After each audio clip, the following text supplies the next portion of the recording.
All right, jaysanalysis.com is back. This time I have a real treat.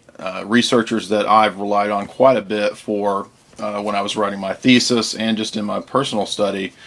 They are the authors of several books, notably Invisible History, Afghanistan's Untold Story. I have with me Paul Fitzgerald and Elizabeth Gould. How are you guys today? It's great to be with us. We're great. Thanks We're for all having together. us. Yeah. Thanks for having us on, Jake. All right, excellent. Like I said, so much there's just so much to cover here, so much to unpack.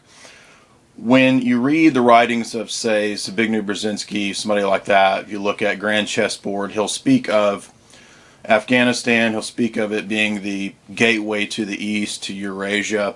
So you guys begin your work where you discuss the history of Afghanistan and why it's so important. I think a lot of people in our day, we have this mainstream media blitz of just propaganda, basically, and no one, for the most part, has any real conception of why Afghanistan is important, why we were over there, why we were doing all this bombing and funding of mujahideen. So if you would, tell us some of the history of this, get into the Sufism aspect and all of this that's just completely missing from most people's conception of this.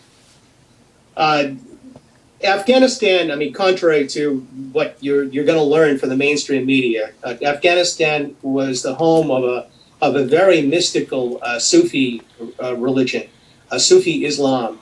There were various ways in which it was practiced, but it was a very, very powerful moderating force on Islam.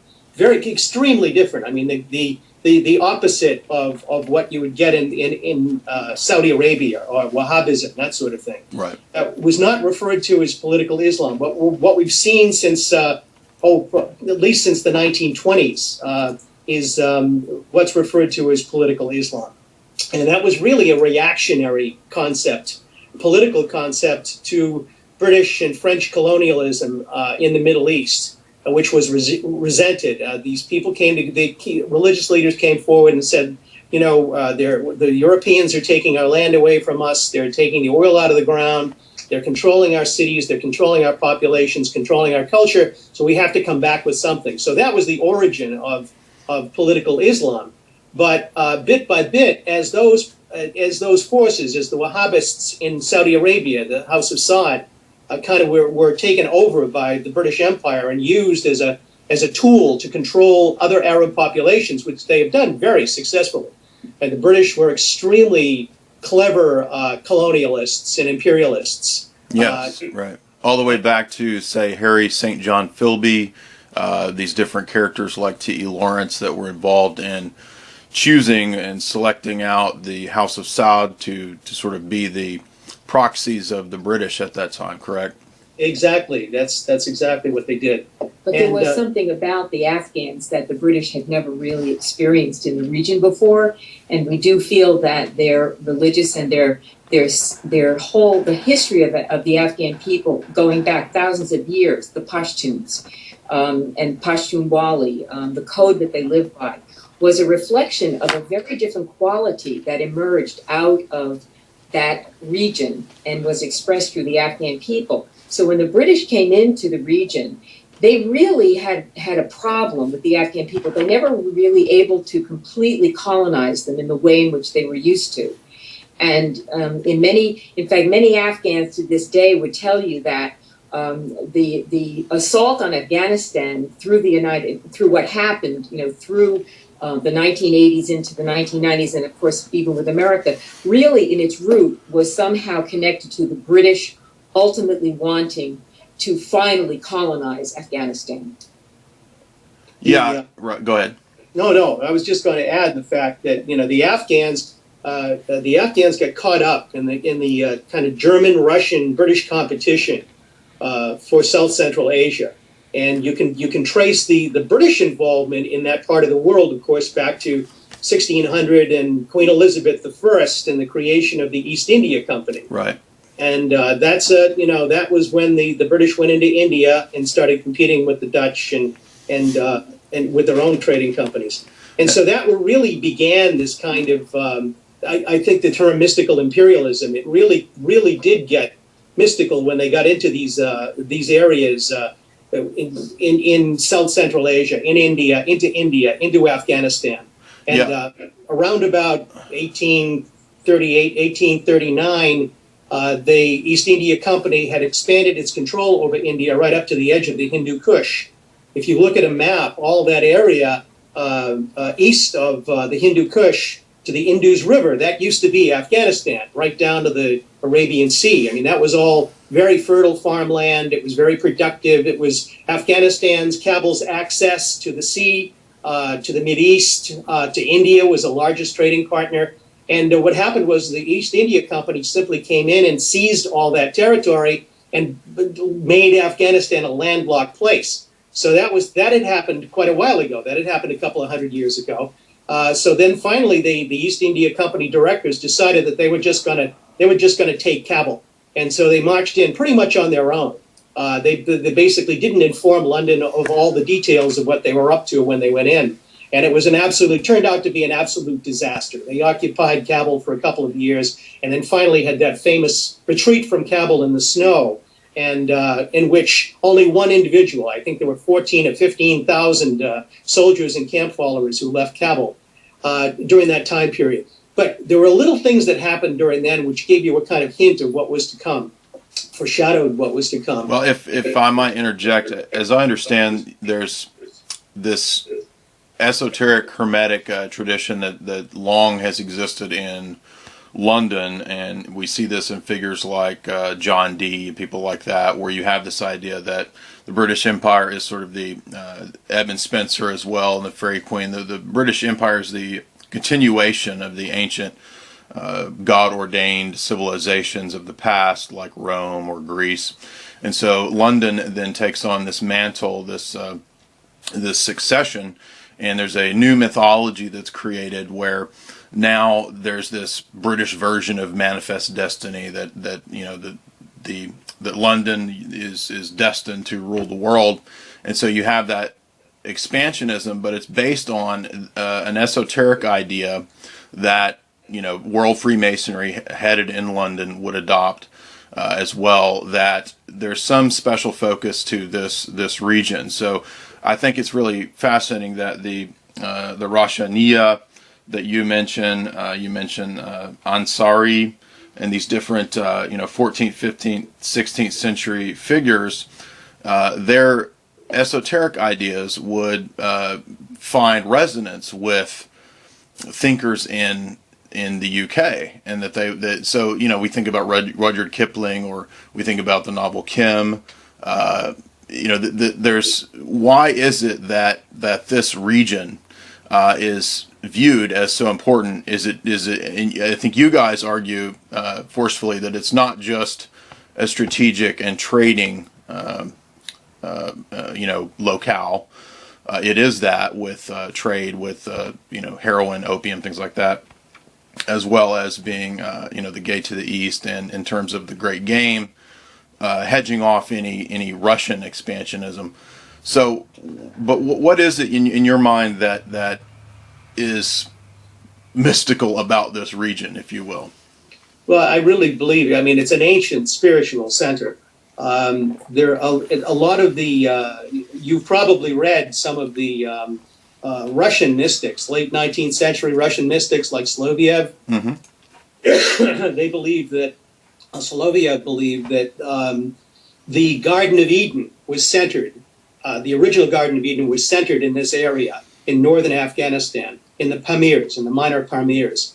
And, when you go there, you begin to get a feeling that there is something very special there. One Afghan who came to a demonstration we were giving when one of the books came out actually said, he said he was a cult member, and he said we believe that the Buddha is actually buried in Afghanistan. Ah, okay. That gives it its special. That's what gives it that special tone that you get. It's not audible, but you can hear it. You can feel it when you go there. So then you've got, of course, Kipling goes there, the British go there, they bring in their own mysticism. You could almost say, by the way, I'm sure you're familiar with with Mithra and Mithraism. Sure. It's the dark side of Christianity. Mithra's birthday is actually December 25th. You know, he is the mediator between the light and the dark. That's what we really celebrate at Christmas. So that's the unseen aspect of who we are, where we come from. That was carried, Mithraism was carried to the far reaches of the Roman Empire by the Roman legions. It was the soldier's god, was Mithra. Right. And that kind of, when you see the man who would be king as an example, you read the man who would be king. You read my mind. I was about to bring up the man who would be king. Yeah, that's it. I mean, you know, and it's really, it's amazing how true to form that movie that was produced back in the early 1970s captured that feeling of it. There's also another story that was done. It's a very crass and crude story that was written back in the late 60s, early 70s. Flashman was a novel, the Flashman Chronicles. Okay, Mm-hmm. and he kind of deals with, you know, the kind of brash young British guy who goes into Afghanistan in the 1830s and winds up in the middle of this Afghan war. And so, that's how we wound up there.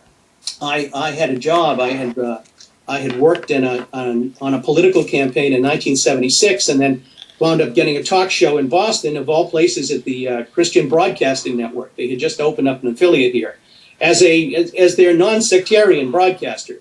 We had rules back in those days that you were supposed to balance your programming, and so with all the Christian and proselytizing programming that they were doing, they needed somebody to actually sit in there who knew some of the local political figures and can do some politics. And so Liz and I started working together then. I was the host of the show. We bought some equipment and we started doing some of these interviews with all these different people. And one thing led to another, to another, to another. We wound up doing a documentary about the arms race and the economy, because the SALT II issue was a big deal back during that time period. Mm-hmm. And so that's how we wound up getting into Afghanistan. The Soviets went into Afghanistan just as our documentary was airing on the Christian Broadcasting Network. Mm. And so it was really kind of we saw all the people who we had talked to. We just saw this kind of they just said, well, it's over. The war is over. I said, what war is over? And they said, well, the war for acceptance of the Soviet Union. It's all or nothing, and we lost. So at that point, Liz and I decided that wouldn't it be something if we could actually get into Afghanistan and see what this thing was really all about? And coming from this background with the Christian Broadcasting Company, going into basically a country occupied by the evil empire, was really this. We got to see both sides of the issue in some very extreme ways, and that's how we really came away with, after a period of about 10 years, looking at the whole situation and saying, how the heck did all of this happen? What were the correspondences here? What were the important things about that? Right. So that was something Oliver Stone found very interesting too. So yeah, I saw that. I saw that you guys had worked on The Voice, which was something that Stone was interested in and commissioned you to do, as I understand. No, actually, we actually brought him The Voice as a concept. Okay. He actually asked us to do the screenplay on Afghanistan. He actually felt that he really wanted the actual practical real story. And at that point, we were really trying to grasp this underlying power that we began to recognize was really very important in grasping what really had drawn the United States into Afghanistan through what we now, of course, call the holy warriors. And I think that's a very interesting term to focus on, that the Mujahideen were referred to as holy warriors, so that I think it suggests what we're talking about, that the whole nature of what was going on there was really an attraction of empires colliding. Yeah. That's very much goes back to Alexander the Great and the whole idea of that region being the origin of empires for the West. That's a great insight. I think when we think about this region, we don't think about history. I mean, you guys do because you do history, but generally speaking, the approach is, like I said, just from news sound bites. But one thing that I found crucial to grasp was, say, the last 100 years of, or 200 years of British intelligence and their operations and their different machinations.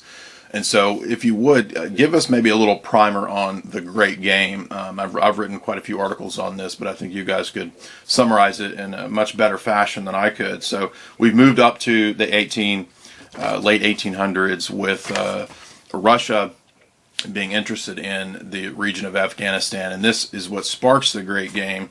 So, tell us how, moving up to this, 19th, 20th century, how the Great Game will set the stage for where we're going with, the Carter administration, the Mujahideen, and Reagan. Well, as I mentioned earlier, the Afghans got themselves caught up between the ambitions of the British, the Russians, and actually the Germans. Right. And which is also another aspect of this, which I don't think the average American has really been informed of very well, and which the American media just doesn't know anything about. Right. So what happens is that, as I mentioned earlier, the First Anglo-Afghan War, 1839, 1840, that time period, the British East India Company tried to hold on to Kabul, discovered that they just simply couldn't do it. They didn't have the political expertise. They didn't have did not want to put in the finances in order to actually do what they needed to do. There was a very diverse group of tribes inside Afghanistan that weren't prepared to pacify. They paid off some of them. They didn't pay off other ones, and they made the terrible mistake of not paying the right one off at the right time, the Ghilzais. And when they tried to leave, the Ghilzais cut them to pieces. That was the First Anglo-Afghan War. Second Anglo-Afghan War, by that time around the 1870s, the Russians had been working their way down from the north into the regions. We have a map in the book that was from Louis Dupree's book. Louis Dupree was an American anthropologist a noted American anthropologist who was over there in the 1950s and 60s, and probably CIA agent. I have his book on hermeneutics of culture, and it's an excellent treatment. But I think he's a Princeton, Harvard guy. So very likely. Yeah, most likely. I mean, and almost anybody who was in there during that time period. When we were there in 2002, somebody said, everybody is here. Everybody's spying on this place. The Chinese intelligence are here. The German intelligence is here. The KGB is still here. It's not the KGB anymore, but the the FSB, I believe they call it now. Mm-hmm. So anyway, let me get back to the time period we're dealing with. We're dealing with the late 19th century, early 20th century. So what happens is that the British and the Russians, for the latter part from the 1870s on until the turn of the century, 20th century, kind of collide over Afghanistan. They're both seizing provinces bit by bit by bit and cutting Afghanistan away from its original territory. And the map that we have in there that I mentioned in Invisible History actually dates the time period when these various provinces were taken in India, in northern Afghanistan, and down into Tajikistan, Uzbekistan, Turkmenistan, that area that was controlled ultimately by the Soviet Union and by the Tsar's empire. So this was going on. Now you got to realize that you've got this kind of corporate philosophy coming out of Britain with this kind of evangelizing Church of England attitude, philosophy that's coming out of there. From which I think a lot of our own manifest destiny comes from. The idea, as you mentioned earlier, Jay, mm-hmm. this whole idea that these white Christian people were going to take over the world because that's what God intended us to do. And so that was the philosophy behind it. And of course, the arch enemy here, the Antichrist of the Russians coming down from the north, who also see themselves as being the inheritors of this. The Tsar is the white ruler. He calls himself the Great White Emperor. And Tsar Nicholas comes down, and they're going to seize these territories and Christianize them in the Orthodox faith. Right, but that difference being Orthodox made a huge difference in terms of the underlying competition that was really, and that is where you get into your spiritual implications. The Russian Orthodox Church versus the Church of England is a very, very serious competition along with the Church of Rome. Yeah, all of the Russian Orthodox thinkers of that period, Dostoevsky, like you mentioned, Solovyev, and many others, write about this. They touch on these different issues. One thing I find fascinating that you just mentioned in passing is the idea of some sort of great white brotherhood / mystical element that that both sides are trying to brand and co-opt as their mystical corporate badge symbol, if you will. So you have people like Blavatsky and con men. I think she's a con man, like her, saying that she's in contact with these different brotherhoods and great white ascended masters or whatever. Mm-hmm. And you have the same idea amongst esoteric thinkers in the UK as well. So this idea is co-opted by different sides. But if we could transition out of the sort of the esoteric stuff and back to where you're getting with history, you talk about the Germans wanting to co-opt, you call it the German Holy War. And so as we're moving up into the latter part of the 20th century, tell us about how Germany factored into this with them wanting to step into the middle of the fray of both Russia and the UK.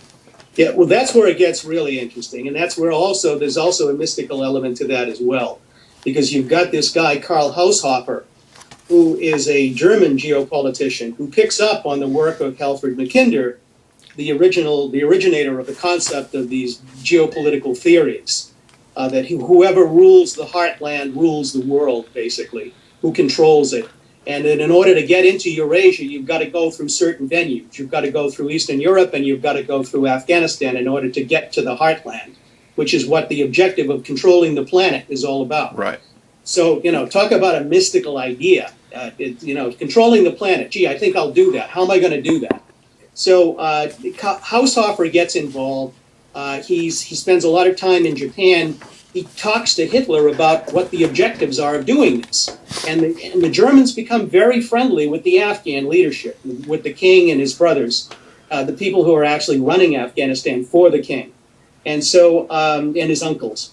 And so what happens over time is that the Germans, during the 1930s, the Germans actually forge a business relationship with the Afghans, whereby they become Afghanistan's largest trading partner.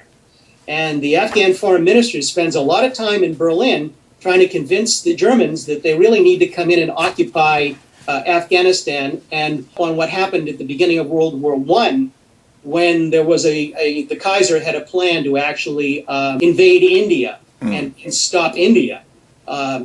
So they tried to, in order to hobble the British, so that they would be distracted from fighting on the Western Front. And so this evolves over time into this large trading operation, and also it's tied into the search by the Nazi Party for the source of the Aryan culture. Where did they come from? Right. Who were they?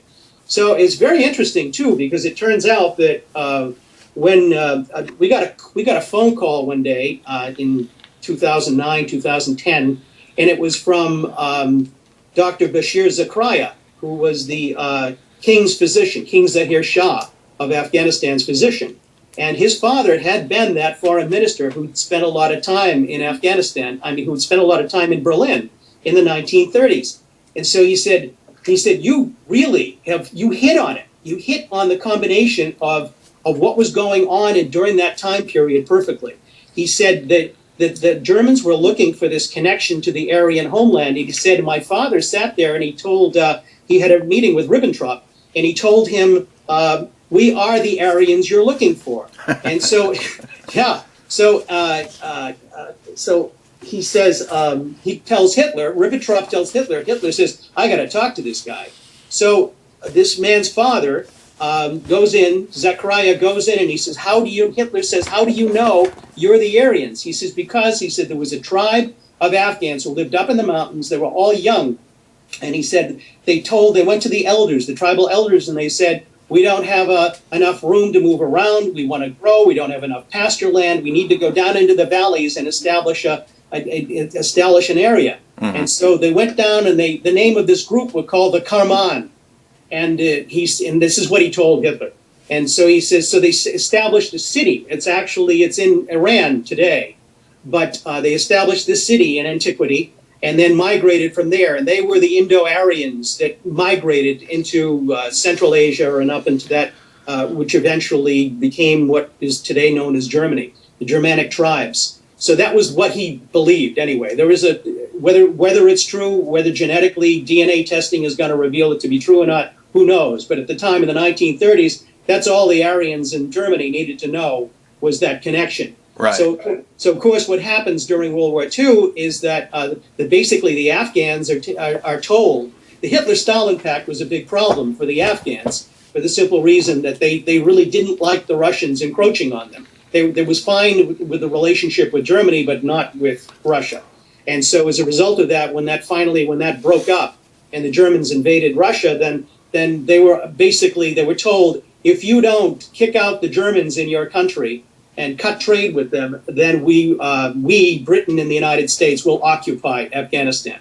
And so that's when they at that point pretty much reassumed their policy of official neutrality, which they had up until Zbigniew Brzezinski came along in the 1970s and started to change that. Now, that's excellent. Before we get to Brzezinski, I want to ask a question: what you think about Rosenberg and Himmler and these people? In your section on what you're talking about, you talk about Haushofer is supposed to have proclaimed the necessity of a return to the sources of the human race in Central Asia, which is what you just mentioned. You mentioned Nicholas Goodrick Clark, The Cult Roots of Nazism.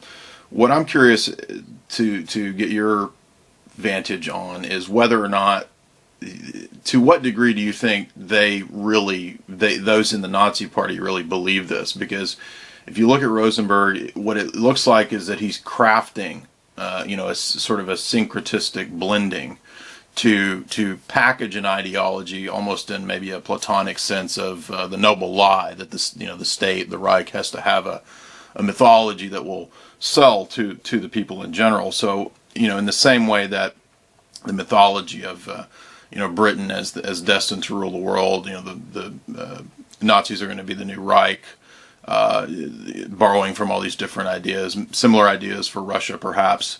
To what degree do you think these different ideologues believe this, or was it more just a pragmatic crafting of a mythology? I don't think you can look at it as either one or the other, 100%, Jay. I really think you've got to look at it as they start, all systems like that start believing their own mythology after it's created. That's a good point. And I think that that's what's going on in Washington right now. Yeah, right. I mean, it's almost absurd to an absurd point. If you actually, it's not a fact-based philosophy any longer. It's not rational. I mean, and that also is what happened during the Brzezinski era. The collapse of Vietnam, the policy, the theories in which McNamara was Robert McNamara, Defense Secretary, was very much involved, were all rational mathematical theories. He had worked for, I'm sure you've seen the Fog of War documentary. It's absolutely fascinating to hear McNamara talk about his evolution as a war maker, as a war thinker from World War II, and asking General Curtis LeMay, whom he worked for, right. When is World War II going to be over? And LeMay telling him, he says, you measure exactly how much land is left to burn to the ground in Japan and how much gasoline it's going to take to drop them from how many bombers, and that's when the war will be over. Well, so that was a mathematical thing, okay? And so when that didn't work, that was their applied thing. That came out of Rand, and it came out of... I was going to say, that's Rand rational choice theory, game theory, quantification of everything to, the soldiers of reason type of idea that, exactly. that all of this can be, basically tabulated by some sort of algorithm, and then that's going to tell you how to win every war. That's what I'd like to get to next. So let's, as we move up into the post World War II, into the Cold War era, you talk about Decision Directive 68 that begins the Cold War Let's get into that and talk about how Rand then comes to the forefront. And what I want to get from you guys on this is, to what degree is the Cold War itself a managed dialectic? For example, when we read Brzezinski in most of his books, he'll talk about the Manichaean dualism of the Cold War. So just in my research, I've looked at a lot of what Dr. Carol Quigley's written, what Anthony Sutton's written, and they put forth a lot of evidence to suggest that much of the Cold War, much of the dialectic was fostered and manipulated by the West. So tell us what you think about that. To what degree? I know in 1983 there's the threat of the nuclear issue with Reagan. So let's go into that. Tell us about the Cold War and how real is it? Is basically what I'm asking. Well, I think you do have to go back to the Bolshevik Revolution and set up a little bit of the dynamic that was going on. I think Churchill was quoted as saying that we should kill Bolshevism in the cradle. The attitude of the British towards Russia was well documented long before the Bolshevik Revolution came around. Right. But it did seem to inaugurate a new kind of antagonism and a new opportunity, actually, certainly for the British. So when you then come up to World War II, the underlying causes of the Great Cold War were really the fact that Russia, at the time certainly the Soviet Union, was really not supposed to win World War II. I think that was part of the crisis that was really set in motion, that it was expected really that Hitler was going to be able to destroy the Soviet Union, and then that would create the new dynamic with the Allies coming in and then taking over from there. Okay. That didn't happen, and in fact, the Allies waited so long to come into the war. They actually, apparently, the Soviets were practically ready to take over all of Europe, and that's when the Allies finally came in. So you have to look at that framing, and that set in a kind of mindset, certainly in the West and in the United States, where they had to build up so much against that kind of strength, because it was simply they did not expect the Soviets to win. So when you then bring in the geopolitics that changed when the British Empire was leaving its status as controlling India and Afghanistan and the region, that was shifted over to the United States, and that brought with it that antagonism towards the Soviet Union, the intensity and the belief that the United States was really up against the ultimate challenge. So those framings really had preset a lot of the conditions. And of course, Churchill's famous speech really inaugurating the Cold War. So the United States really was handed a lot of the fundamental philosophy, in terms of framing the Cold War by the British. Right. And so these are all part of the preconditions. And again, when you look at what happened in Afghanistan in terms of the passover to the United States, they really just continued the British attitude towards the region, which was to be very pro-Pakistan, which was created mostly out of Afghanistan and created an antagonism for that part of Afghanistan that was left, which was now landlocked and had to work all of its deal through Pakistan, which had an antagonism towards the Afghans because of the way in which they were created. So these are all the preconditions that began to set up a world where in the late 1940s and into the early 50s, where the Afghans were really trying to communicate with the United States. They were trying to develop a strong relationship, but the United States really did not view them as a partner. Pakistan was their partner. We've had some interesting personal experiences when it came to these things, and talking with some of the policymakers who actually made the decisions. Jerome Wiesner, who was the president of MIT, the guy who actually hired Noam Chomsky, had said, he was Kennedy's science advisor, and he said that when all things were added up, at the end of the day, he said, and they went back and they looked at all the things that they thought the Russians were doing, the Soviets were doing in the 50s and the 60s, and he said that he coined the term mirror imaging, that the United States was basically mirror imaging its own demons. The way the United States would measure what the Soviets were doing based based on what American planners, defense planners would do if they were in their circumstances. They didn't really know what the Russians were doing. They didn't really understand what they were doing. A lot of the rational philosophy that you mentioned before was based on things that Russian peasant society from the 14th century was brought in by people like Richard Pipes and Zbigniew Brzezinski, who were Eastern Europeans who grew up loathing Russia, right, because of its history. They had, 500 years worth of family hatreds against Russians, the Russian czars and Russian Empire. So a lot of that was basically got into American foreign policy in the 1970s. After the fall of Vietnam, Vietnam was a terrible tragedy for the United States in that this rational approach to warfare failed. And what happened was you got all these other ideas coming in, extremist ideas that got into the foreign policy making and war making process that basically Paul Warnke, who had negotiated the SALT II Treaty, told us in an interview in 1993. He said that if it hadn't been for Brzezinski, he said the Cold War would have ended 20 years before it did. He said the Soviets never would have invaded Afghanistan. He told us that he had gone to the Soviet Union with Robert McNamara, in 1968 at the behest of Lyndon Johnson, because the war was having a devastating effect on the ability of the United States to pay its bills and all kinds of other things. Real things were happening in terms of American governance. And so they went to the Soviet Union, and they were shocked to discover that the mid-level Soviet bureaucrats came forward to them and they said, look, we know we've only got maybe a decade left here and in terms of the way we're managing things. We have no growth. We don't know how to do things. We're prevented from using certain patents, international patents. And so, we have a lot of oil, but we can't get it out of the ground. So you got to tell us, how do we get out of this thing?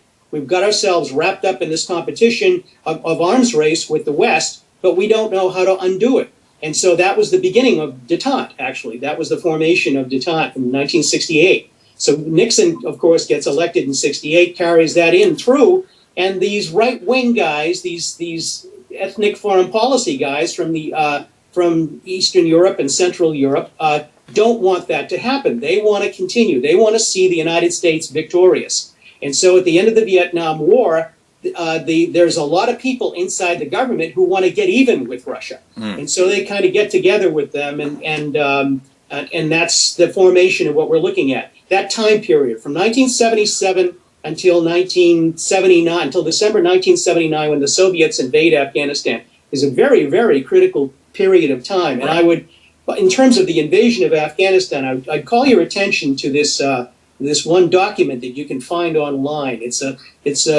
conference that was held by the Nobel Institute at Lisbu, Norway, in 1995. And it's absolutely fascinating because all the top people are there except Zbigniew Brzezinski. You've got Soviet generals who were there. You've got people from the CIA. Stansfield Turner, who had been director at the CIA, was there. You've got Dobrynin, who was the Soviet ambassador to Washington, was there. And all of these people are trying to come to the conclusion of why did the U.S. react to the Soviet invasion of Afghanistan the way they did?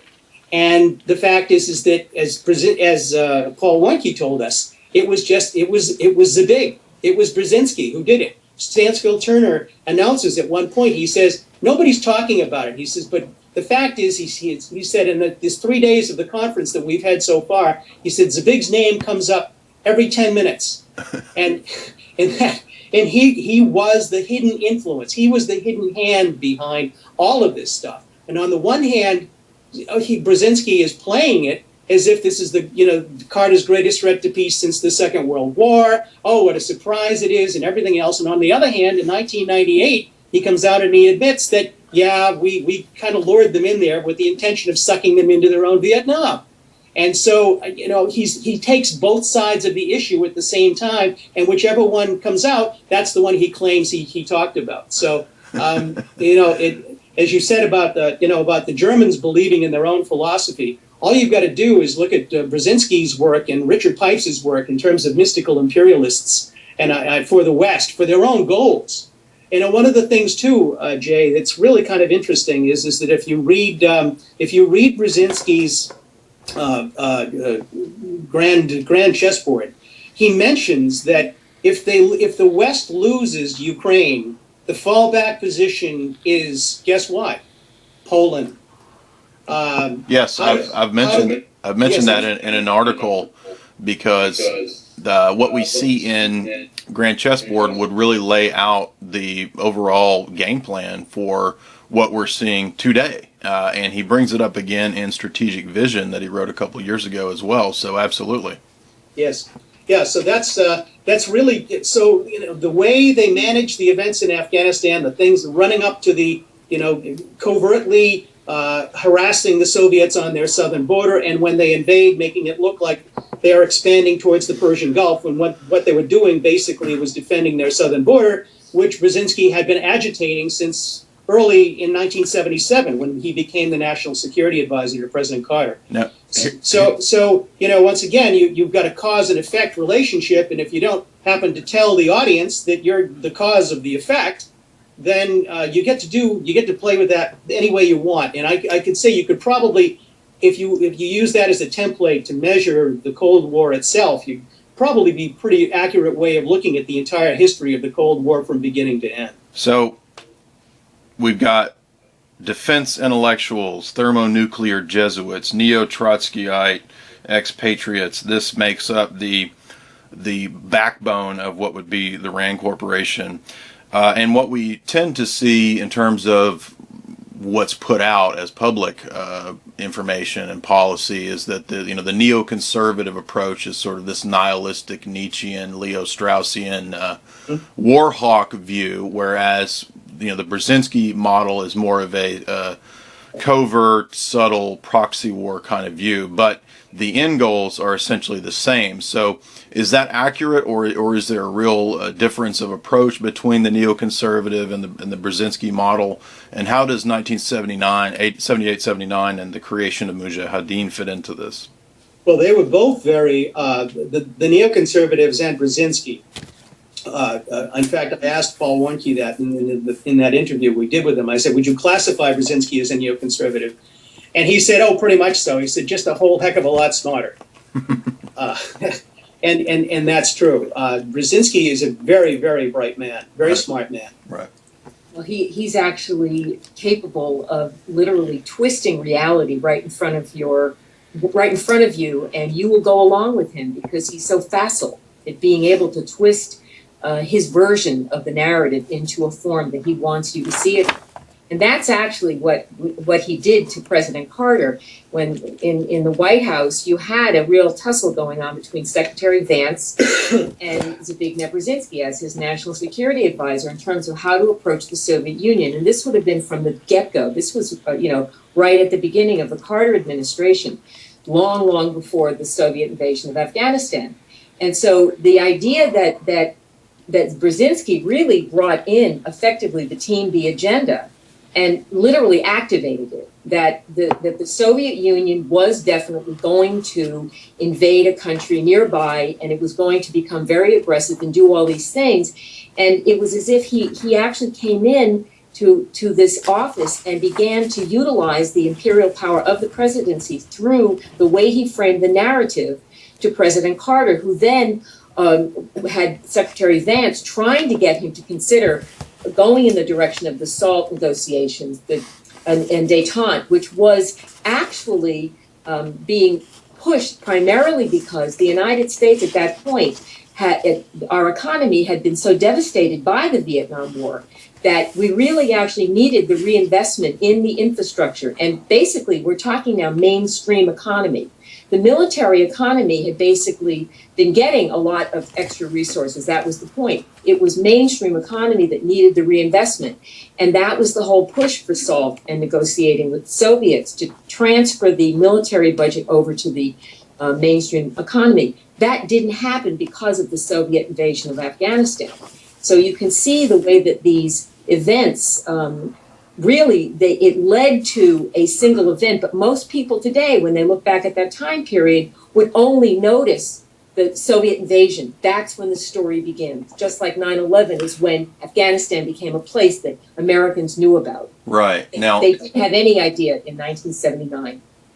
One aspect that you guys brought forth that I've not seen in a lot of researchers, it's been touched on in different people like Joseph Trento, and I think Dreyfus touches on it quite a bit, and maybe Mark Curtis, but you talk about the relationship between William Casey and John Paul II, and there is mention of BCCI, the infamous intelligence-funded bank that is operating behind the scenes to not just be involved in Iran-Contra, but also to funnel drug money through what's happening in Afghanistan. So if you could get into some of that, because that's an aspect that I think is left out by a lot of people. Because a lot of people focus on, the geopolitics and this and that national, this or that government doing that, whatever. But hardly anyone touches on issues like Malta and John Paul II and things like this, which I think are crucial. For example, in 1988, you have that meeting in Malta between Gorbachev, John Paul II, and Bush Sr. And this is supposed to, be the official end of the Cold War. Not many researchers tend to touch on these aspects. So if you would go into some of that and explain how that fits into this. Well, I don't think most people realize that, when you have an institution like the Catholic Church that's been around for as long as it's been around, that has a lot of influence in a lot of places, and that influence is very subtle and it's not overt. I've seen one other guy write a book. Actually, there's a couple books. There's an old book that's hard to find by Father Francis Dvornik about how modern intelligence agencies come out of essentially the Vatican and older Byzantine models. So that's actually not very, very widely known. The Vatican is, in fact, the world's oldest intelligence agency. Yeah. I suppose, actually, the whole evolution of the Catholic Church, the parishes, the dioceses, the terminology came out of the end of the Roman Empire. Right. The various, the governors of the various provinces became bishops in the Roman Church. And then when it flipped over to Catholicism, when it flipped over to Christianity at the end of the empire, that's when these guys, the governor became the bishop. That's really what it was. And for most of the next 1,000 years, you're looking at canon law, which was the law. Right. So, as Americans, we unfortunately don't get enough of that understanding in terms of that. But when you go to, I spent, Joe Trento, I know well, spent one wild night in Santiago with Joe out in the middle of a riot in the barrio, and with his cameraman, and the three of us were trying to get back from the barrio. And it was to do with the Catholic Church. It had the story about these wealth flows from the high-level Catholic businessmen and Knights of Malta, actually, to back into the appropriate places. But there is an enormous amount of influence that is put forward by religious organizations around the world, and has been for some time.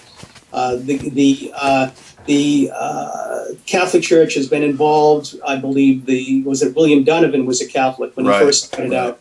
He referred to his agents as Templars. Templars, yes. Yeah, Templars. He referred to them as Templars, which is kind of interesting because the Templars weren't the ones that they were the ones who were the ones that broke away from the Catholic Church. They were the ones who were persecuted. Right. The Council of Vienne condemns them as worshippers of Baphomet. Right. Yes, exactly. Yeah, and it's also kind of interesting too that November 22nd should be the day of revenge. I believe it's in Masonry. So and revenge for burning the papal bull that condemned them was issued on November 22nd. Mm-hmm. So at any rate, BCCI was the Bank of Credit and Commerce International, referred to, I think, as the Bank of Crooks and Criminals. Once again, it was this strange thing occurred with Afghanistan because the people who usually do the kind of investigative work in journalism were focused on what the United States was doing with the Contras and with Iran. Right. And they just completely left Afghanistan alone. Right. Afghanistan was where the drugs were being grown. Afghanistan was being used by the Pakistani intelligence, the ISI, as the vehicle for financing this entire thing, where the planes would come in with the guns and they would go out with the drugs. The Time magazine correspondent told us in 2002 that had been during that time. He said the maxim was the planes are never empty. That was it. That was the rule. The planes come in with the guns and they go out with the drugs. And that went on for the entire time. That was probably one of the big motivations for holding the Soviets in Afghanistan long after they had decided to leave. In fact, originally the Soviets wanted to go in. They believed it would take 60 days for them to go in December, after December 27th in 1979. They thought they'd be out by March of 1980. They were held there for 10 years when they didn't have to be. We went there with Roger Fisher from the Harvard Negotiation Project in 1993 and in 1983. And God, I'm getting old. And 1983, and the top guy from the Soviet South Central Asia came down to meet him at the embassy. And he tells Roger, he said, you know, we're not stupid, but we make mistakes. Just give us 6 months to save face, and we'll take our troops and go home. But Washington, by that point, was kind of hooked on what was going on in Afghanistan. And what really was going on in Afghanistan was this privatization of this thing called Holy War, which was really a drug war. Right. And that was being financed by BCCI. Now this gets into a lot of people also don't know that when Reagan was privatizing intelligence work, what this did was allow entities like the Safari Club to operate outside of law to get a lot of the black market black ops stuff done outside of any kind of oversight. Exactly, and you've got a lot of these so-called ex-Trotskyites, right, who are now called neoconservatives. Okay, so they're communists essentially. Originally, ethically, they're communists. Philosophically, they're communists. The idea being that you need some kind of system in order to control the world. And so they're working out very happily with these globalists to really step in and to do these things subversively in order to overthrow domestic governments. And that's what was going on in Afghanistan. It's a perfect example of that. Afghanistan was a very progressive, forward-looking country, had been since the 1880s, 1890s, after the last Anglo-Afghan War in the 1870s.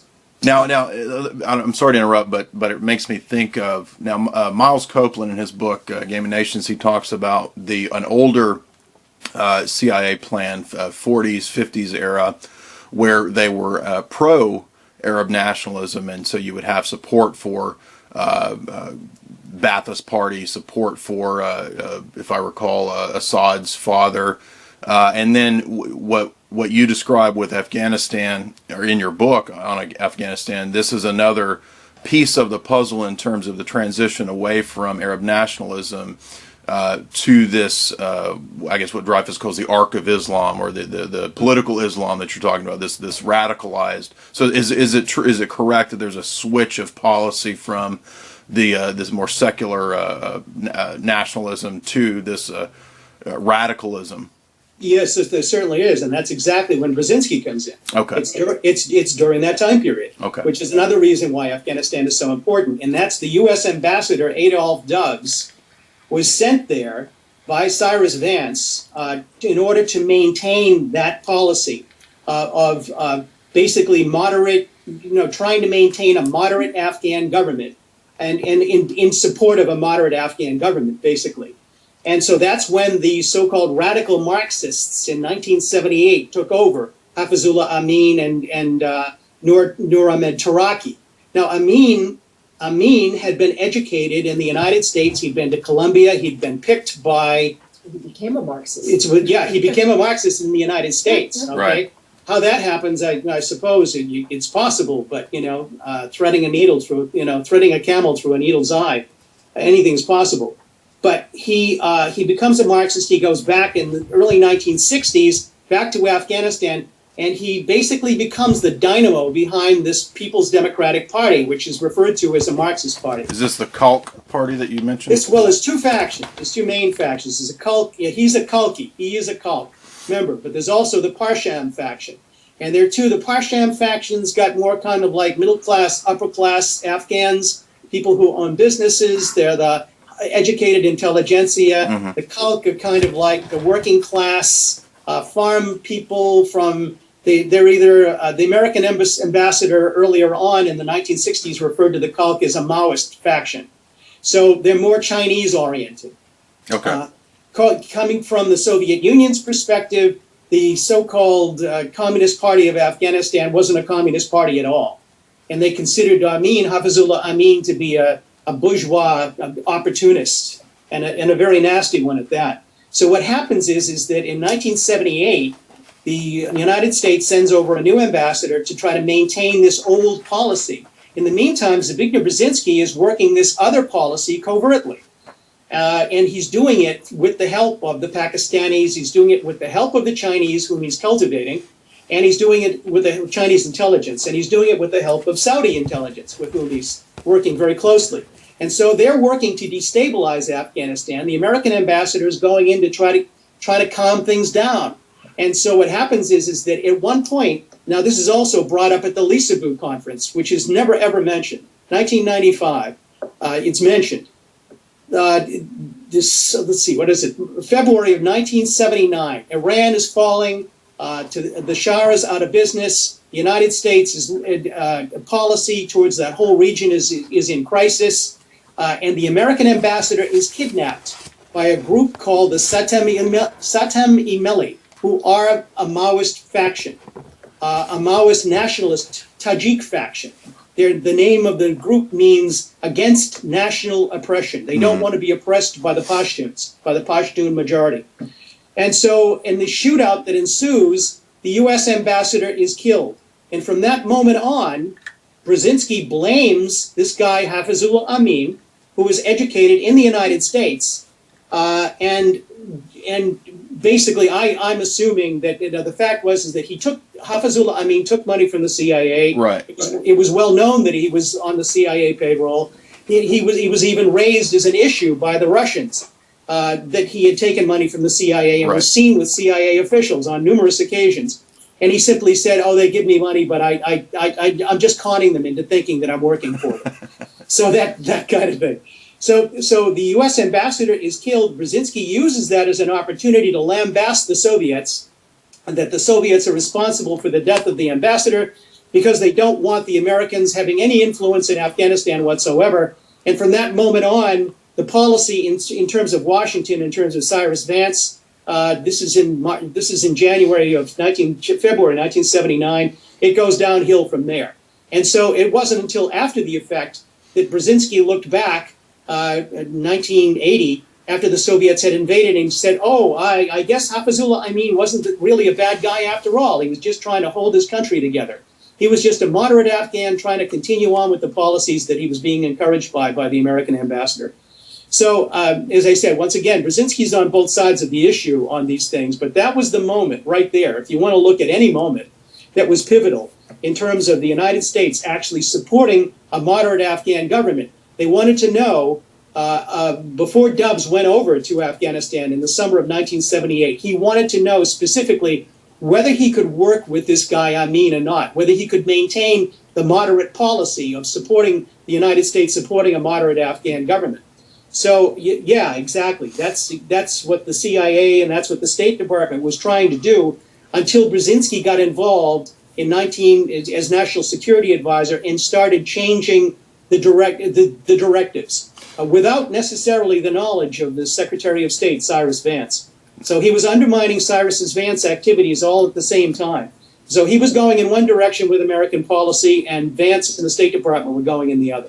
Makes me think of the Kosovo Liberation Army, which, if I recall, was also a blend of Maoism and Islam. Is it a similar idea here, which was a CIA backed as well? Yeah, it's a very similar concept. Okay. Now, let's what is the effect then of what happens in 1979 and 80 into the Reagan era? So can we go into that? Where does that take us in terms of setting the stage for the Al Qaeda so-called attacks in the 90s, which I've always found it fascinating that throughout the 90s you have, on the one hand, Al Qaeda is bombing the World Trade Center in 1993, yet they're also used, like I said, in Kosovo, places like Serbia, if I recall. But at the same time, they're the enemy. So much like ISIS today is simultaneously aided by Western intelligence and at the same time is our number one enemy. We see the same game at work here. So moving up into the 80s and 90s, where does this take us with 1978, 79 in Afghanistan? Well, during that time period, you'd want to talk about the Nationalities Working Group. That's where Brzezinski comes in again. One of the first things he did when he came in as National Security Advisor was to start this organization.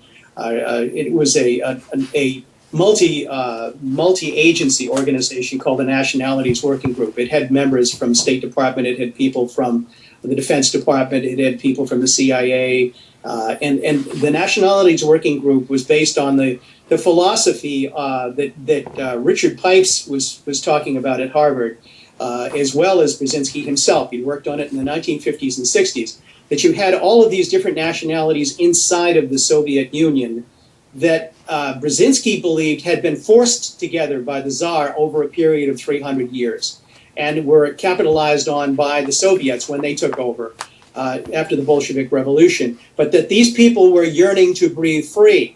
The people in East Dagestan and the people in Tajikistan and the people in Azerbaijan and Armenia, all of these different groups, ethnic groups who hated each other and warred on each other, but had been suppressed and controlled by the Kremlin. If they could be funded, if they could be organized and taught, they could cause an insurrection inside the Soviet Union. That was actively going on from 1977 on.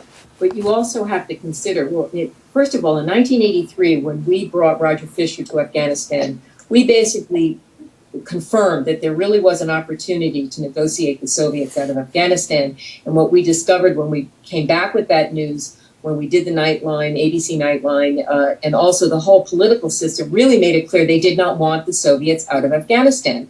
And shortly thereafter, then you see the evolution of Representative Charlie Wilson, who became basically the motivator for massive funding, massive increases in funding that eventually led to the Mujahideen receiving Stinger missiles and all of this evolution taking place.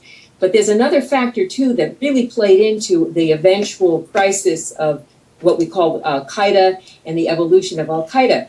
The jails were actually emptied out of all Muslim criminals, were invited to come and be trained in Pakistan. President Zia was in charge of who got the money, so the choices were really going to, in most cases, criminals, drug dealers, murderers. These were the individuals, these were the types of people that were referred to as the freedom fighters. And they were the most notorious. In fact, it's just well known and well documented, even within the CIA. There's a lot of people who bemoan it and admit to it, but this was the active choice that was made. So a lot of these individuals developed their own economies. You're talking about individuals who were able to become independent, very, very financially wealthy. Gulbuddin Hekmatyar became a multi-billionaire, one of the best known Afghan Mujahideen. And so this is part of the legacy that eventually led to the kind of individuals that became associated with Al-Qaeda and eventually with the bombing in 1993 and eventually in 2001.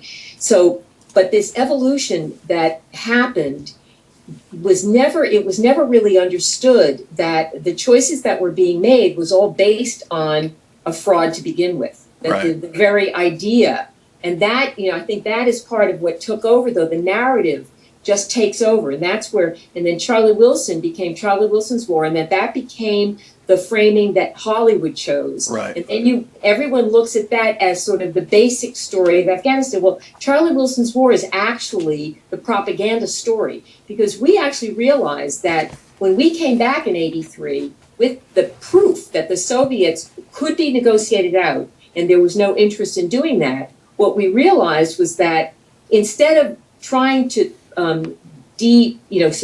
lower the tension in the region, it actually was being pushed up. And that's where Charlie Wilson came in and the financing. So the exact opposite was activated when we brought that news back in 1983.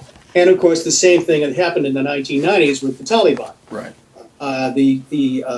Charles Kogan, who lives here locally at Harvard, he was the chief of the Directorate of Operations at the Directorate for South Central Asia. Told us, he said that the Taliban was a wholly owned subsidiary of the ISI. Right, which is a creation of Western intelligence as well.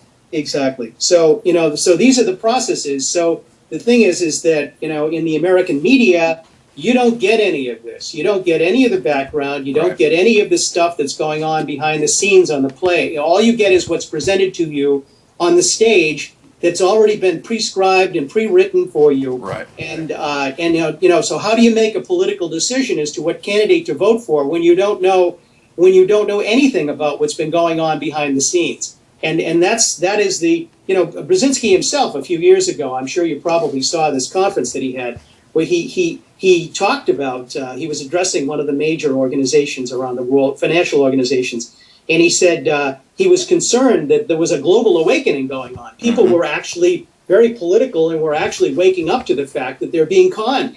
And he said, this is a real problem for us guys at the top, because and when they realize what we're pulling off here, they're going to be pretty upset with us.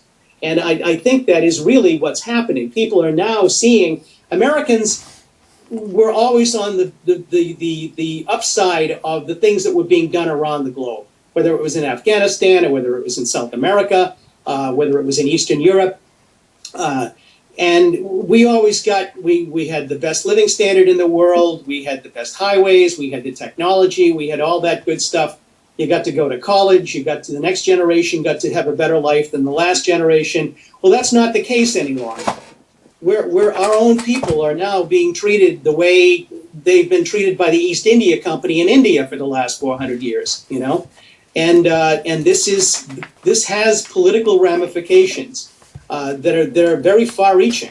So we really are at a philosophical juncture between where we are, where we came from as a society, where we came from as a people.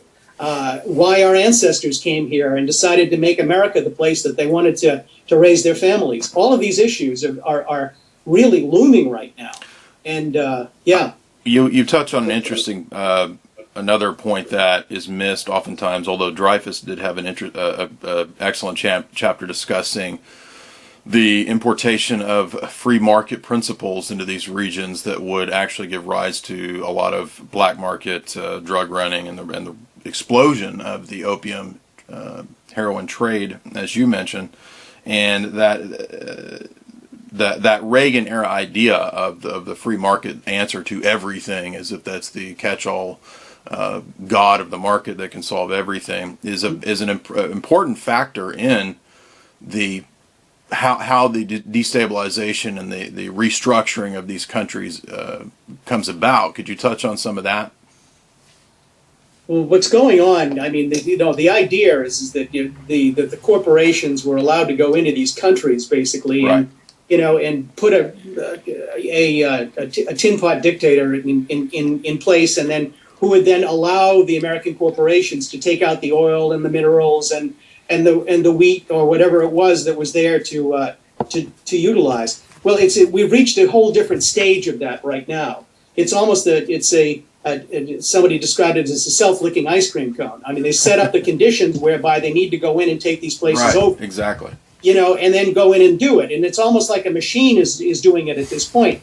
we're not dealing with leaders from these nations any longer that are, are in any way important. I mean, you've still got the shadows of what it used to be like with Fidel Castro and his brother Raul in Cuba. But I mean, they've gone in and they've taken out Saddam Hussein, they've taken out Gaddafi. Nasser went a long time ago. They've cleaned house in the last couple of decades in terms of anybody who was in there for his own people, whatever, whether they were good or bad, whether they were totalitarians or whatever. Well, it seems like anybody who works with the system, it is then brought to power, and then maybe tries to get some of their own ideas or something like that.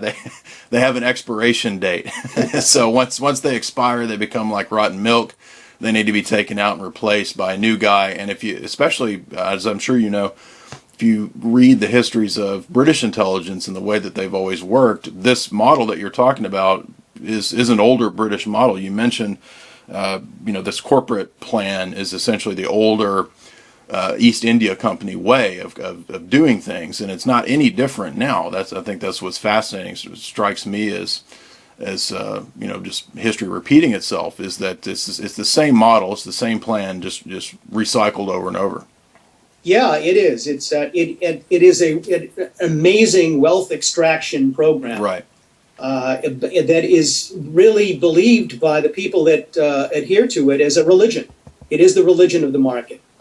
Somebody we know here locally referred to it as market Calvinism. In a sense, it really is. And God shines on those people who are basically willing to do this kind of thing for Him. And so, So it fits in well with the Royal Society view of social Darwinism too, where if you're dastardly enough to become psychopathic and you rise to the top, well, then you were either elected to, in the Calvinistic sense, or nature's Darwinian process elected you to. Well, actually, when you consider the nature of what we mentioned earlier about the nature of the mysticism and the mystical and what role it plays in empowering basically these people, I think you just hit the right chord when you said psychopath. What we're talking about basically is the nurturing of psychopathic qualities in people, and the more psychopathic they become, and turn into a leader. That's the point. That becomes your emperor. That becomes your king. That becomes your, the one who is guiding the destiny of the people. And as long as he's working on your behalf, you're okay when he's beating up on somebody else. But what we're seeing now is our second book was called Crossing Zero, and we're using that as a metaphor that the United States really was crossing through to the other side of the mirror. And what happens is you begin to undo everything you've done. And at some point, you literally are that the emperor has no clothes. I mean, that is how it really happens. And I think that really is, what Brzezinski's warning about, that people are beginning to wake up, that there is a level at which the realities are coming up, the narrative, the phony narrative is coming up against people's lived realities, and it cannot compete. It is not going to be able to hold anymore. Spangler talked about that civilizations kind of have a lifespan where they reach a certain point where they begin to decay, and that decay comes when there's a large amount of corruption, particularly from the top. I mean, there's corruption below as well, but when the mythology of the empire is so disconnected from the daily lives of its citizens, eventually it begins to break down, because what's sold on the mainstream media, what we're told, obviously does not match up to the reality that we see before us, in our daily living and so forth. So, do you see the Anglo-Atlanticist empire waning, or do you see it achieving its objectives? I think when we look at situations like the Ukraine, more recently, we're seeing a real focal point of imperial expansionism, particularly by NATO. Well, the fact is that NATO, for all intents and purposes, was a defunct organization. It didn't really have any purpose at the end of the Cold War. It should have gone away. And it was supposed to go away, right, but didn't. Yeah, it should have gone away. And the fact is that there was a Canadian general who was running it in Afghanistan for a couple of years, made a statement, a very, very expressed his disgust with the hierarchy of NATO. This is about 3 or 4 years ago, and he referred to it as a rotten organization that was rotten to the core from the inside. And you can see what's going on right now is this kind of dog and pony show that's being put on by NATO about what's going on in Ukraine. I mean, the making comments about one day it's 20,000 Russian troops are in Ukraine, the next day it's 5,000 Russian troops. There's no proof, there's no pictures. Right.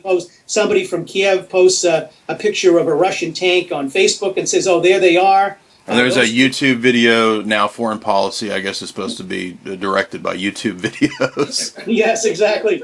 And it's like you sit back and, for people who actually went through and have met and talked with the so-called wise elders from Galbraith to Warnke to Noam Chomsky and these people, and to see the kind of low-grade story, the routine that these people are putting out in Washington, it's just, it's like a Saturday Night Live routine, except I think they do a better job of it on Saturday Night Live than they're doing at the State Department and the CIA at this point. Well, I think really it feels an awful lot like the end of The Wizard of Oz. I think that, we're getting to the point where we're realizing that it doesn't matter what we drag in, that the machine literally is breaking apart. The ability to keep maintaining the narrative is breaking apart. Right. And I think that really is because the actual reality people really do need to live is becoming visibly missing. That is really what's happening. That we know that when we originally connected to Afghanistan and the importance of it, we spent, much of the 80s and into the 90s and, eventually into the next millennium, trying to give people an understanding of why they needed to understand what was going on there and how important it was for Americans to understand America's role. And we could not get one shred of interest from, in terms of the political process until 9/11. And all of a sudden then everybody wanted to know everything immediately. Right. That was the breakthrough. But now here we are, 2015, and the overriding knowledge base about what really happened is still missing.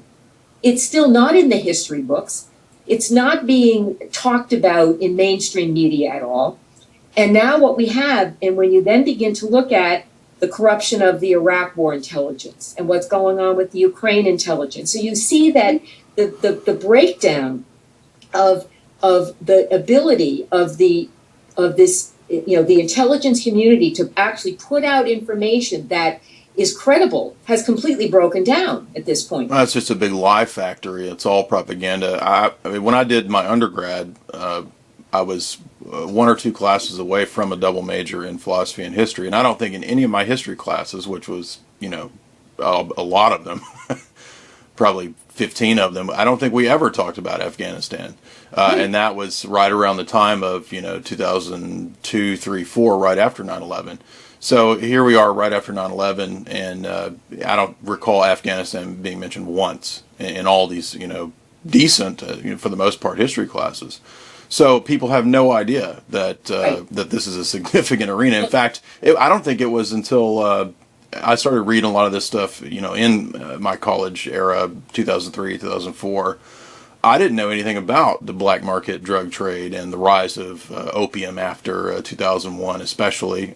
There's a jump in 79 and 80, and then there's a jump after 9/11. And, then I come across you guys' work. So, there's just complete blackout, complete ignorance of any of this stuff. Well, it's such a crisis today because the very core of what's happening today, you have to go back through the history back to the original setup that Brzezinski orchestrated, that Team B orchestrated, in order to begin to see the patterns and see the connections, and that's where the dots are. Right. And, and that's what we realized, though, was that, if there is no reason for an American to be focused on something, they're not going to focus on it. And that obviously is what happened throughout the 80s and the 90s.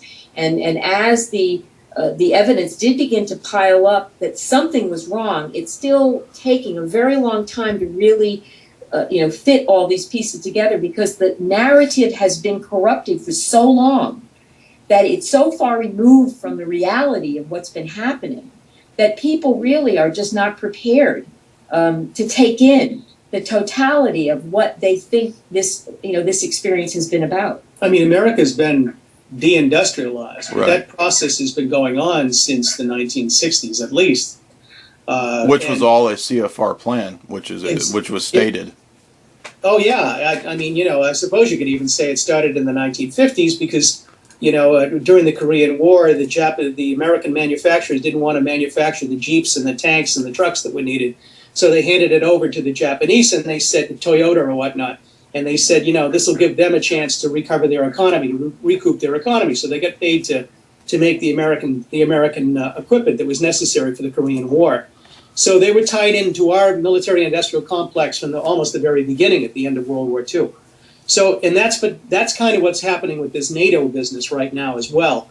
I saw something the other day about, I think it was listening to Stephen Cohen talking about NATO and what a big business NATO is, because it ties in all of these major European manufacturers, defense manufacturers of tanks, trucks, all these other things that go in, and they're looking at the next 10 years of the NATO expansion, and they're seeing, outfitting, getting all of these countries to spend, I believe it's 2% of the gross domestic product, 2% of the GDP.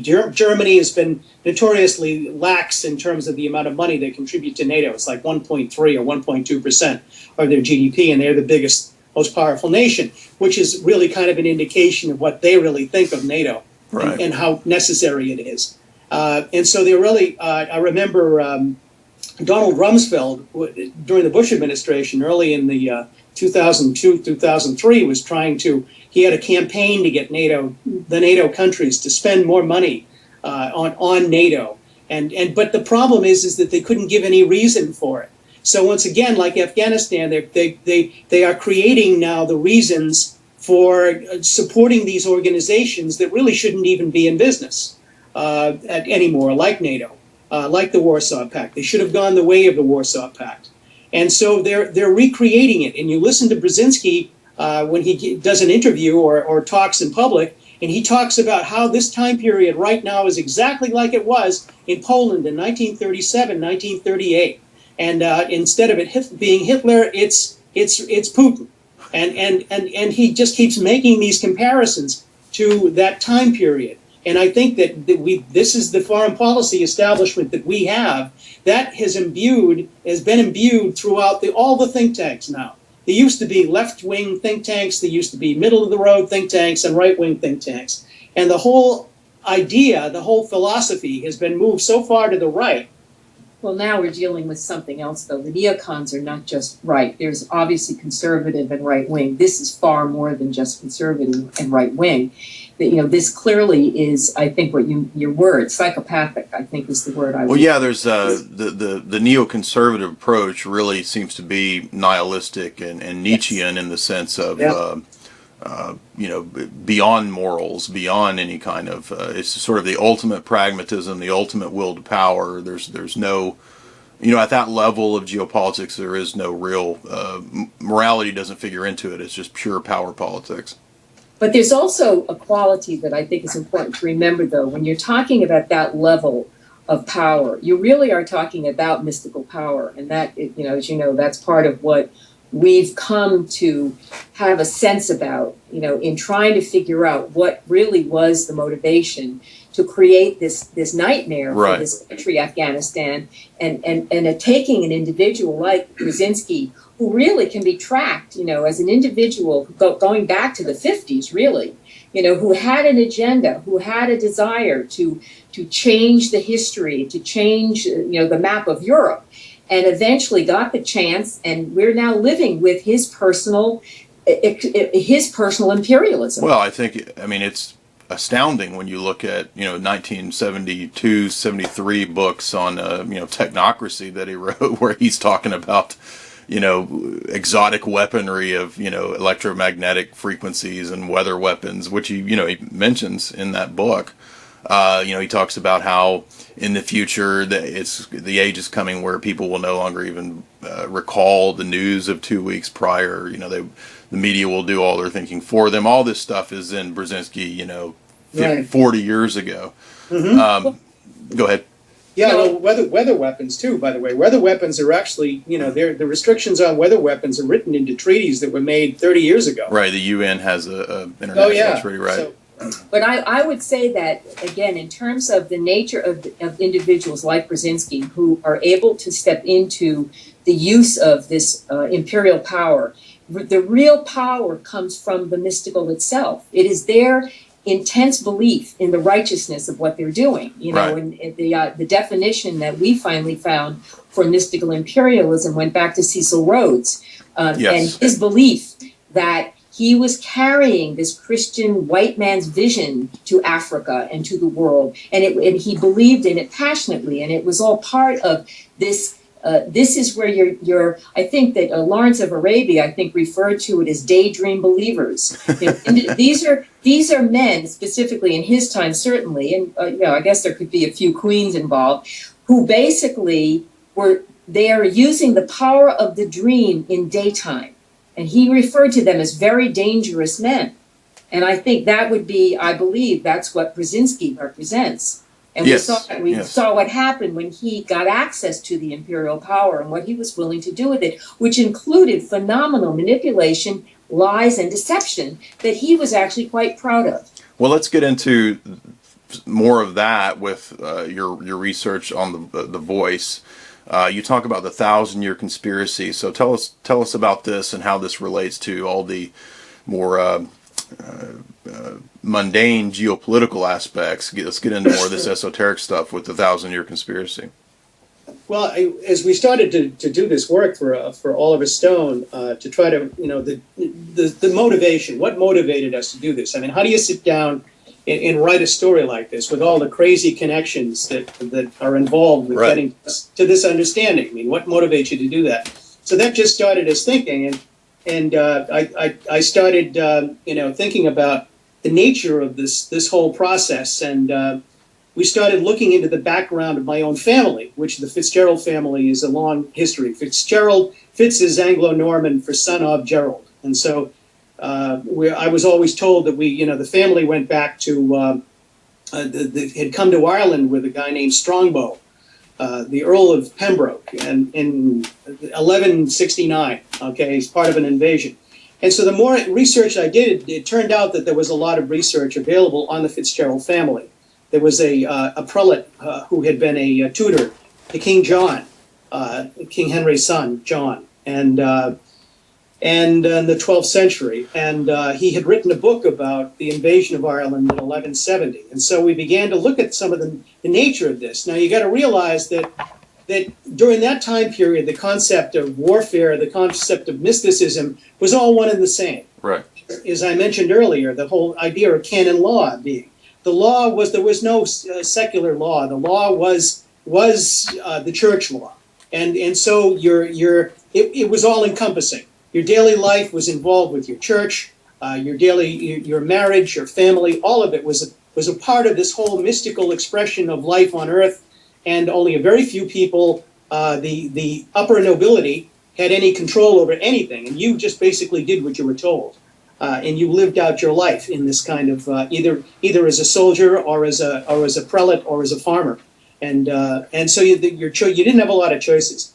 So we started pasting this thing together, and that's when we came up with this idea of where we were headed. We started doing a lot of introspection and thinking about the fact that here we were headed into this thing with biotechnology and DNA editing and transhumanism and uploading your consciousness into computers.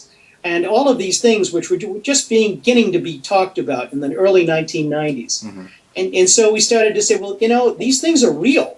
And the problem is that as humans, we really, we're still dealing in my own families. My family went from, horse-drawn carriages to automobiles to, my grandfather used to drive the trolley cars. They used to be horse-drawn, and then he saw the buses come in and drove a bus, and then, and so now where are we now? How do we come, here we are as human beings who went through millennia on one farm, in one village, in one place, whether it was in Ireland or Italy or Britain or France or wherever, and that was our family experience. Now our family experience is what? It's all over the globe and maybe the universe at this point. So anyway, so we tried to encapsulate that in terms of just a novelized version of it, and it wound up. We wrote a screenplay based on it, and we wrote a novel out of it, and we called it The Voice. And it's kind of like everybody's voice. It's your own voice. It's the voice that speaks to you. And interestingly enough, one of the things that I came up with, is based on a dream, really, was this character called the Black Knight. And I had the Black Knight, in scenes in which the Black Knight would show up in the corner of a room, advising in early morning the main character. And thinking that this Black Knight character really is a kind of mythical, but also a kind of almost a Jungian archetype. Mm-hmm. Well, interestingly enough, we take a trip to Ireland in 1997, and we go visit with my father's family. And my father's cousin said, "I called the Knight of Glyn up this morning and told him that you were here and that you're doing a story about the family, and he agreed he'd like to see you." So we go over to the Knight's Castle. This is in southwestern Ireland, and a very mystical part of Ireland. And he's very cordial, and he takes us on a tour of this. It's really a 19th century manor house. It's not really a castle. The real castle was blown to pieces by the Elizabethans in the 1600s, the 1500s. So we get home, and we discover that the Knight of Glyn is actually the Black Knight. Huh. He is the real Black Knight. That there's 4 knighthoods in the Fitzgerald family that I'm related to, and the Green Knight, the White Knight, and the Black Knight. And the Black Knight, and so this is so this was one of those strange coincidences. But we'd also use the opening of our experience in Afghanistan, in our experience. Yeah. Yeah. No, I was going to say that, but I think originally the question JS was about the 1,000-year conspiracy and its tie-in. Yeah. And this is where the nature of the dream really got our attention, because when we began to connect the actual dream messages with some reality that happened certainly for Paul 800 years ago, and going back into an actual book that talked about the events that happened in the invasion of Ireland, mm-hmm. These long distant relatives of Paul's, it enlivened a sense of realization and reality, because remember, when you're dealing with the noble families, mm-hmm. that go back thousands of years, these are people who know their history.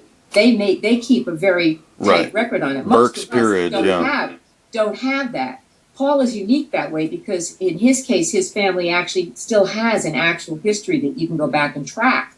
But so when you think about how these people maintain their power and what role this mystical connection has for it, and the dream.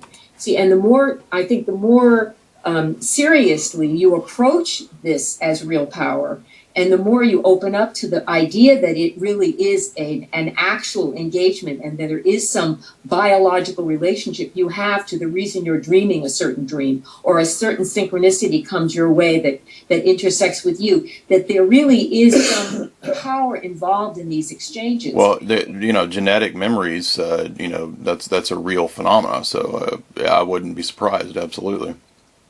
But this 1,000-year conspiracy idea is that that there were conspirators, the Templars, the Knights Templar, I'm sure you're aware of the 3 different knighthoods. There was the German knighthood, the Teutonic knighthood, correct. And then there was the Hospitallers, and then there were the Templars.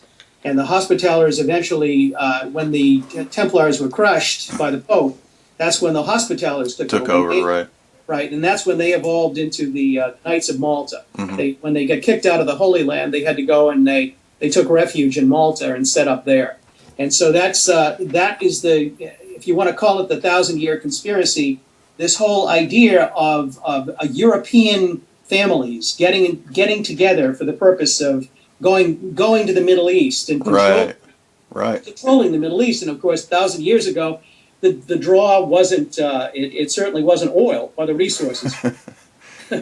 Now, Paul, I have a question.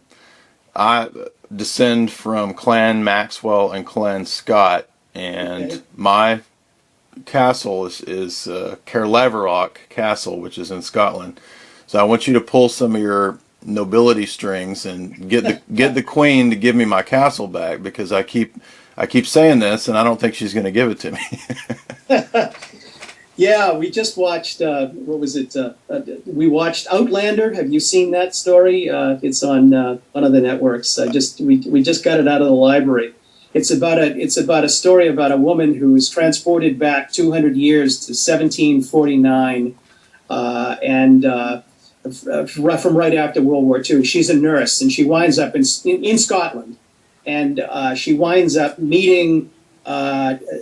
She falls in love with this Scottish guy, but she also winds up meeting the ancestor of her husband from 1949, who's a real nasty British officer. So it's a really interesting little story. But I think that there's stuff going on with Scotland right now in terms of the this election in Britain that's about to come up. So I think that. In terms of your castle, I don't know. We were just the sword. Of course, I'm joking. Of course, but I actually am from Clan Maxwell and Clan Scott. But I don't think I was joking about getting my castle. Plus, I don't think I don't have the funds to rebuild this thing. It's about half destroyed, so it might get a little drafty in there. Well, that's when we met the Black Knight that time in 1997. It was very interesting. The castle that they used to control. They were Knights Palatine. They were basically had been given by the crown back in the 14th century, the 13th century, the authority to rule in that part of the area because the crown had no resources other than them there. So they smashed the castle to pieces, and this manor house that they had, the Knight of Glyn had spent. He went to Harvard and he got a degree in architecture, I guess, and he spent his entire life putting this thing back together again, finding all the furniture and the paintings and all the things that had made this estate. The estate is owned by the Irish government now. It's not something that one individual could possibly own. It's just too expensive to maintain that kind of lifestyle anymore. But anyway, he put the whole thing back together again. He was an art historian as well, and I guess the 2008 financial crisis hit, and I guess he couldn't sustain it any longer. And the family over a period of 400 years had to sell off all the furniture and whatever just to maintain the place, and then he had to go and do it again. So it just crushed him. It just absolutely crushed him. But there is actually a Fitzgerald effort right now that we were contacted about trying to claim the lands that were taken from the Fitzgeralds. So well, maybe I can claim my castle back then. It might be. Maybe you could get in on the lawsuit. It's a class action suit, actually. There are some Dyers in Burke's Peerage, so maybe I can finagle my way into that too. But now, if you don't mind me asking, is there a Fitzgerald connection with? Are you related to JFK? My grandfather and JFK's grandfather were cousins. Okay, that's the connection. That's about as much as we've been able to establish. Gotcha. My grandfather, Mike Fitzgerald, came over here in the early part of the 20th century, and he became a union leader in the Carman's Union, the transportation union, and so he had to sit down with Honey Fitz at one point, and they worked it out and discovered that they were related, and we also discussed that with the Knight of Glyn. That was one of the reasons why we went to talk to him, was about the background of this, and it turned out that you get a lot of the local color. People don't understand what it's like to be colonized, especially by Britain. The old colonial regimes were really absolutely detestable in terms of the way they behaved towards their subject populations. Mm-hmm. I went to Ireland in 1971 with a backpack on my back, and it was really, there were like on Sunday afternoon there'd be 3 cars on the main street in Dublin. I mean, that's if you wanted to buy a car, you had to literally go to the showroom. They didn't have any cars there. They had a folder with the pictures of the cars in them, a brochure, and you had to pick your brochure, and it would be shipped via Britain. Like a mail order bride, but with cars. Huh? Yeah, exactly. And that was the way the Irish pound was tied to the British pound, and kept a very tight rule over it. And so what freed Ireland from that kind of stricture was was membership in the EU, which they joined early on. And but things are as they stand today. Everything is the 2007-2008 financial crisis really threw a monkey wrench into a lot of plans for all kinds of things. So I would say that it's anything goes right now in terms of geopolitics, certainly, and especially when it comes to this Ukraine thing. I don't think I don't think they're up to the kind of chess playing that Vladimir Putin is capable of. He's very good at what he does. He's an old school type of guy. Right. And I think the Ukraine, I think, was what the NATO was really at. Not Ukraine. I think that Crimea was really what the NATO was after. Right. And him basically taking control of that military base and taking control of Crimea, which had traditionally been a part of Russia, right, for hundreds of years. I think that most Americans aren't aware of that. Is the one who gave it away. Yeah, it was part of this. It was given away as part of the Soviet Union. It was given to Ukraine, but it's the majority of the population is of Russian speaking and Russian ethnic origin. So.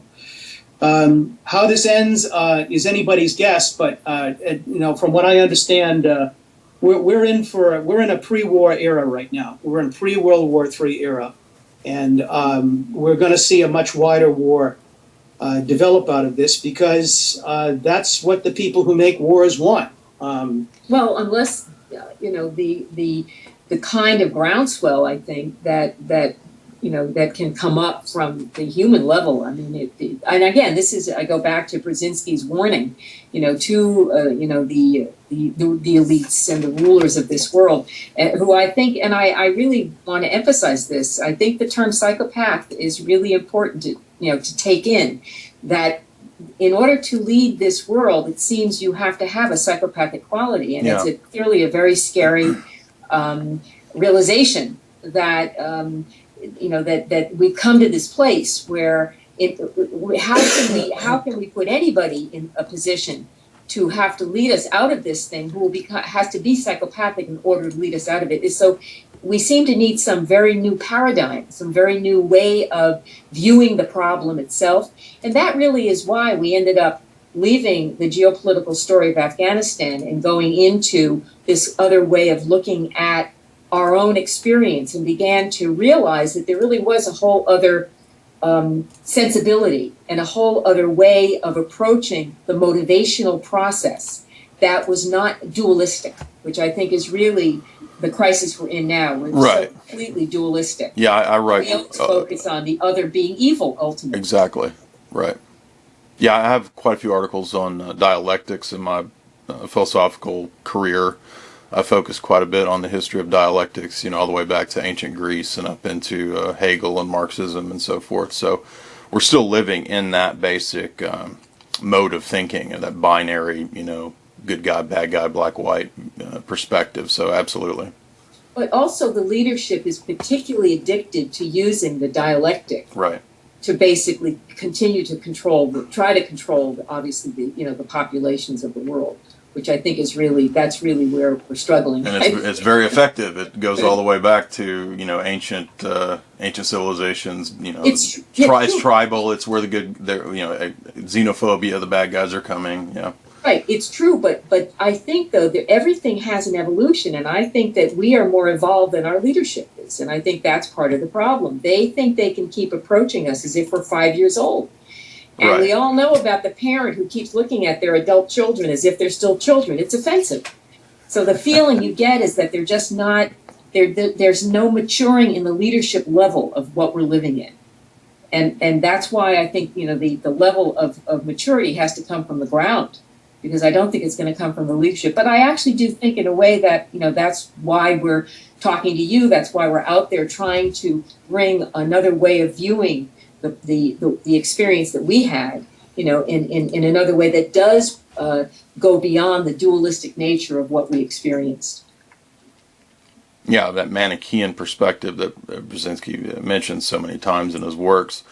And that, by the way, when I was doing my thesis research on James Bond, what I did was I tied your mystical imperialism into the figure of 007 himself, which, as you know, goes back to John Dee and so forth. Right. Because Bond kind of becomes this iconic image of the the Cold War dualism, and he's the projected figure of the hero of Atlanticism, the hero of the Anglo-American establishment. He embodies supposed masculinity and so forth, and all these ideas, which are all strategies of British intelligence on the part of Ian Fleming to actually project everything that British intelligence was doing upon the opponents. So everything that MI6 is doing, or that Bond is, everything that Spectre is doing, is actually what Bond and MI6 are doing. Right. Well, that's what's so interesting today, that, considering the fact that the British basically pretty much infected Hollywood with, the British view of the world in the 40s and the 50s, that you have the CIA basically being created by British intelligence and, along with Pakistani intelligence. And you have all this British influence. The PBS is basically, might as well be called It's British BBC, basically now. Yeah. And yet today, the United States is now bemoaning the fact that the British are no longer our best friends. They're not doing everything we say. And, so whether there really is that kind of shift going on, that there really is a schism, and what effect that might have, who knows? Well, Brzezinski did talk about the fact that it as America's involvement, as the pivot of history evolved in Eurasia, that the United States had to drop Britain as its major ally and had to move it to Germany. So Germany is essential in order that it's all in the grand chessboard. Germany is essential. Controlling Germany is essential to American interests in Europe. And Lenin saw that too, because Lenin wanted to unite communism with Germany, and that's why there was the East-West divide of Germany, was because both the West and the Russian revolutionaries realized the importance of Germany. Yeah. Well, even the Nazi Party, even Ernst Röhm, made some speech shortly before he was executed, before he was killed, calling on the SA, claiming that the SA had more in common with the communists in Moscow than they had with the black shirt SS, and that the communists, he didn't like where the Nazi Party was evolving into, and he felt as if the workers were being excluded from this new Nazi Party that was being formed with the elite. Right. And that's when, of course, the Night of the Long Knives happened shortly thereafter, in which Rem and his comrades were disposed of. So, that was the workers' part, the brown shirts versus the black shirts. Mm-hmm. And so you've got lots of things going on. I mean, Germany's very interesting in terms of this Lisabu conference. You should check that out. It's about 260 pages worth of transcription of what happened, but you've got a lot of different opinions there, and a lot of different people. You've got Europeans and Americans and Soviets, ex-Soviets, talking about what their perceptions were of what was going on, what was happening, and they really do come down to the conclusion at the very end that Moscow was basically dealing with an issue on its southern border, trying to stabilize Afghanistan, and Brzezinski was playing it as on the global chessboard, claiming that, of course, doing exactly what he wanted to do, as you said about MI6, accusing the Soviets of doing what he had in mind, mm-hmm. which was taking over the world. So, it's a fascinating. But to go back to that time period, could you spell that for me? What is it? Lisabu? It's called L-Y. Yeah, L-Y. Let's see. Well, L-Y-S. We can send we'll send you the link. Okay. It's the Lisa Boo Conference, and it's connected to the Nobel Institute. Gotcha. And it was done in 1995. Okay. And it's got all the top people on both sides of the issue, as well as a number of very noted academics from. But strangely enough, Brzezinski wasn't there, the most important individual. Yeah. Yeah. Oh, and there's a very interesting little thing in there. In one of the generals, Soviet generals, speaks about he had spoke after the U.S. ambassador was kidnapped and held hostage. He says that, now I had never heard this anyplace else. He says that he said he had talked to the Soviet security personnel in Kabul. He had interviewed them afterwards, and he said that the American ambassador, the people that kidnapped him, he had met with the day before in the same hotel room, and he was carrying with him a briefcase. So he said there was a lot of confusion over exactly what the American ambassador was doing, meeting with this group, the Setemi Meli, this Tajik Maoist group, who then came back the next day, and when he was supposed to meet them, and kidnapped him and took him back to the same hotel room. Well, needless to say, the moderator didn't want to talk about that at all. Completely says, we'll get back to that, and in the next session or 2 sessions from now. They never get back to it again. And but that would be a key. It's one of these little key things that occurred because there was obviously some kind of contact between the U.S. Embassy and the and this Maoist group. And we went and we re-interviewed actually Charles Kogan from the Directorate of Operations. He's here in Cambridge. We did it a couple of months ago.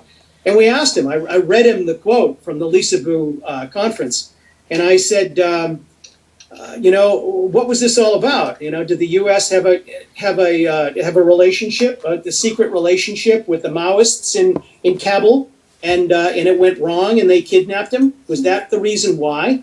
And he said, not unless Ollie North was working out of the embassy. He said, and I don't think Ollie North was there. He said, that happened in, when did that happen? And I said, it happened in February. He says, I didn't get my job there. I didn't get my job as chief until July. So I'm afraid I can't help you with that particular bit of information. We like to describe the death of Ambassador Dubs basically as a death that caused more change in the world than probably even the death of JFK, but nobody knows his name. Right. Wow. Yeah. No, that's a pivot. It was a very significant pivot point, and Brzezinski was the one who played it. And the policy fell into Brzezinski's lap from that moment on. That moment on. So it was a very critical moment. Yes. Now, I'm not saying that he was responsible for it. I'm just simply saying that he used it to his advantage. He was taking the policy away from Secretary Vance. And this guy Dubs, who'd gone in there at Vance's behest, was trying to maintain a neutrality for Afghanistan and for the United States to keep the Soviets from invading. In fact, the ambassador had actually said before he left, he warned his own people. He said, we have to be very careful. He said, the Soviets may invade Afghanistan. And he said, I want a study done of that. And they said, this is ridiculous. The Soviets would never invade Afghanistan. They already pretty much control it for all intents and purposes. They don't need to invade it. So, there was a lot of, this was the real focus of what was going on right at that time. And there hasn't been an awful lot of, let's say, candor in terms of dealing with it from the American government. What we discovered is nobody seems to really want to talk about it. No, even the Afghans didn't want to. The Afghans didn't want to talk about it. The Russians we met didn't want to talk about it, and the Americans don't want to talk about it. So something fishy was going on, clearly. Interesting. Well, this has been one of the best 2 hours I've had. Very, very informative, very deep stuff. I want to thank you both for coming on. We're at 2 hours, and if I know that the site that I came in contact with that educated me so well was invisiblehistory.com. Is there any other information or sites that you want to give out? Or we have a site for the Grailwork story called Grailwork. It's www.grailtv.com. WERK.com. So that is another site, and that deals with the whole background of the evolution of the voice and the mystical side of our experience. Excellent. What can we expect in the future? Are you working on any present projects coming up? We're working on it's a narrative, nonfiction narrative of our experience, which we're calling the Apostles' Diary, and it's kind of a blow-by-blow walkthrough of how we learned what we learned and who we met on the way and what they had to say about things, and it would just kind of give you the background as to how we got to know what we got to know. So, Apostles' Diary, it'll be coming probably within a year, probably. Excellent. All right. Gould and Fitzgerald, thank you very much for this interview. Thank you very much, Jay. It's been great. All right. Thank you. You guys have an excellent day. You too. You too. Bye-bye.